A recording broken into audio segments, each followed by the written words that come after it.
When Casey Anthony went virtually unpunished in Florida for failing to report the disappearance of her 2-year-old daughter, residents of Pennsylvania began to wonder if the same thing could happen here.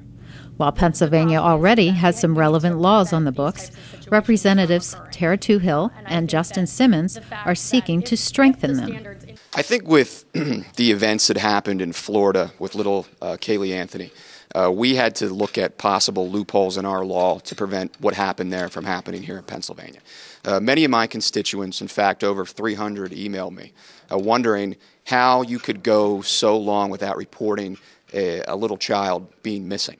Representative Simmons' bill changes the crime of concealing the death of a child from a misdemeanor to a felony, and also increases the prison sentence and fine. Finally, it adds new language, including the term custodian, so that the law applies to more than just the biological parents. That last provision closes a possible loophole in the current law, which prohibits a person from concealing the death of his or her child, which could be interpreted as applying only to the biological parents of that child. This change makes it clear that anyone in a position of legal responsibility for a child is committing a crime if he or she conceals the child's death. Casey Anthony was convicted and held accountable for providing false information to police. The bill sponsored by Representative Toohil would increase that crime, when related to a criminal investigation involving a child, from a misdemeanor to a felony and up to 7 years in prison.